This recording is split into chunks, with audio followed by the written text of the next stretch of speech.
Tombstone. Go there. But before we get to the video, Sandy has something she'd like to say to y'all.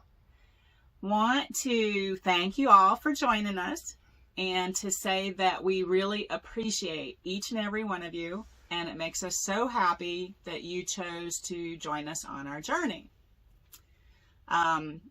We have fallen behind in our videos quite a bit. What we're getting ready to show you, we visited Tombstone about a year ago. It was last fall in 2021.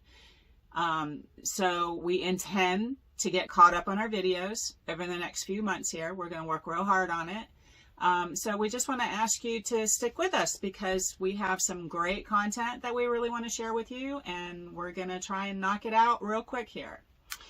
And she's absolutely right. I feel certainly the same way. And folks, as the future episodes come out, future videos, you'll have a firm understanding of why it's been a while since we've done that. I mean, we do have some great content, and we have tips and tricks to share with you, and some unfortunate instances too, which caused us delay. So, anyway, without further delay, Tombstone. Gary, go ahead and roll it. Like we have anybody. Our imaginary producer's not listening to us right at the moment. Okay, here we go. Enjoy. Thank you all. Subscribe if you haven't. And thank you once again, all you good folks that have stuck with us. We're still out here, and I hope you enjoy this. Bye-bye. Take care.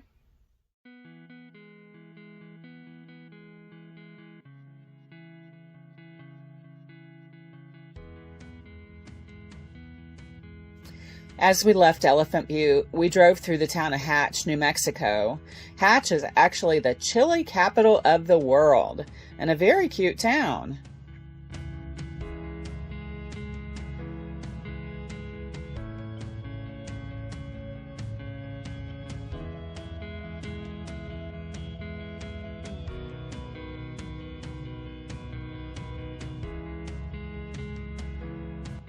After we drove through the town of Deming, we got on Interstate 10, heading west.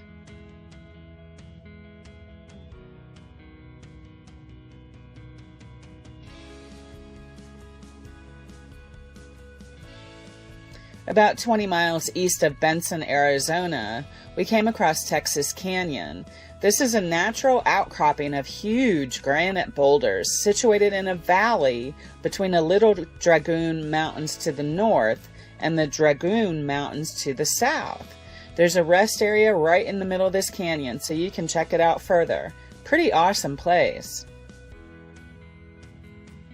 Because we didn't want to do any more damage to our axles, we decided against boondocking and found a full hookup site in Whetstone, Arizona for only $14 a night.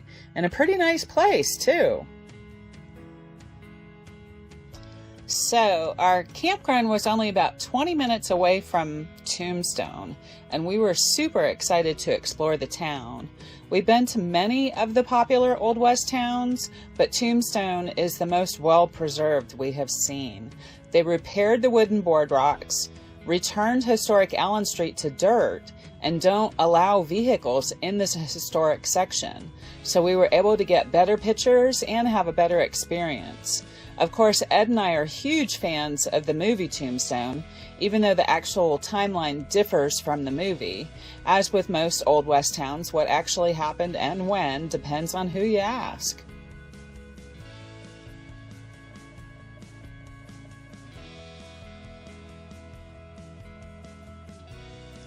Ed Schifflin was a prospector in this area of Arizona and was the first to find silver around 1878. His first assay he named the Tombstone as a joke. One of his first mines, the Goodenough Mine, was established in 1878 on the edge of what is now the town of Tombstone.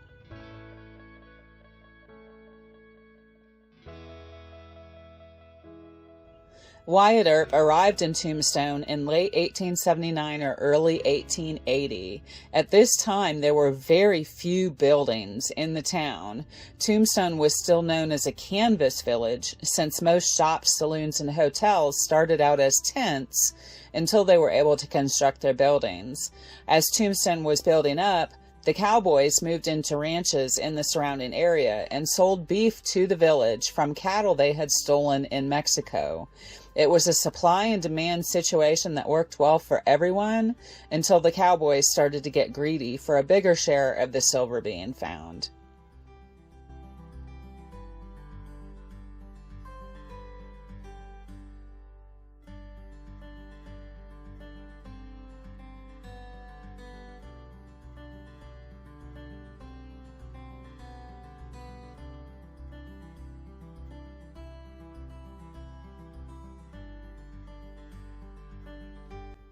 The Golden Eagle Brewery was built in 1879 and burned in what is now known as the 1882 fire. When it was rebuilt, it was named the Crystal Palace Saloon, and that is still its name today.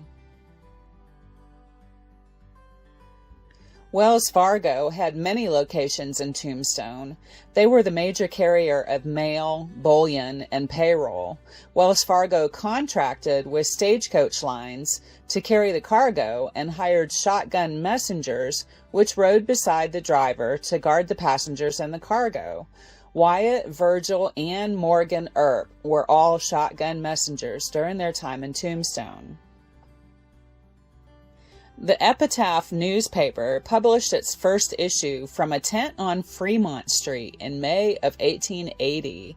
Their building is now on 5th Street, and you can visit their store and museum to pick up a reproduction copy of the newspaper published right after the shootout at the OK Corral. The Oriental Saloon was opened in 1880 and was described as the most elegantly furnished saloon this side of the Golden Gate. Wyatt Earp bought a share of the gaming tables here, and the Oriental burned in what became known as the 1881 fire, was quickly rebuilt and reopened, and was threatened but saved in the 1882 fire. The two-story Grand Hotel opened in September of 1880.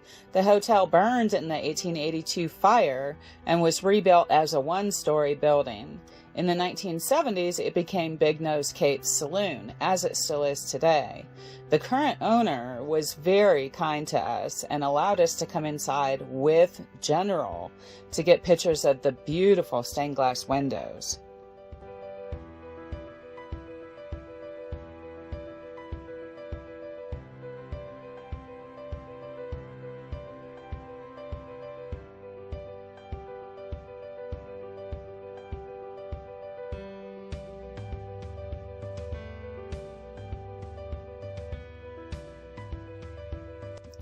The Campbell and Hatch Saloon and Billiard Parlor was built in 1881. The co-owner, Bob Hatch, followed the Earps to the famous gunfight at the OK Corral, and he testified at the hearing. And a few months later, Mr. Hatch was playing pool with Morgan Earp when he was fatally wounded. The old Tombstone Firehouse was built in 1881. The Birdcage Theater was built in 1881 on the location where Marshal Fred White was killed by Curly Bill in October of 1880. This building survived the June 1881 fire. Ed took the tour of the inside, and this is a pretty amazing building.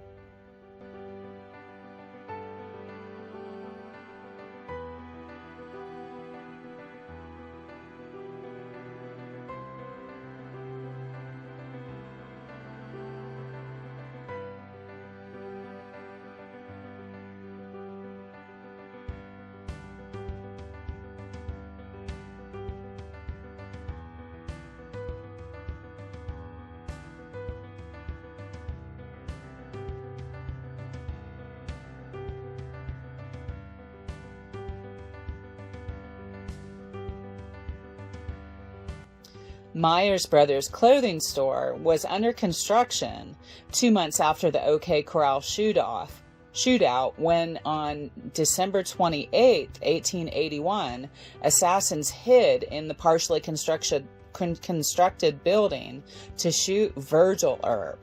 Virgil survived the shooting but lost the use of his left arm. The Cochise County Bank building, built in 1881, replaces another building which had been built in 1879. This building is now the Tombstone Visitor Center. The Sacred Heart Catholic Church was dedicated on January 1st, 1881, and became the very first church in Tombstone. In 1882, a larger church was built, and the original church became solely the rectory. Schieffelin Hall was built by founder Ed Schieffelin's brother Albert and his partner, and opened in June 1881 as an opera house. It was scorched by the May 1882 fire, but survived. This building is now owned by the town of Tombstone and is used for meetings and special events, while the upstairs houses the local Masonic Lodge. St. Paul's Episcopal Church held its first church service in June of 1882.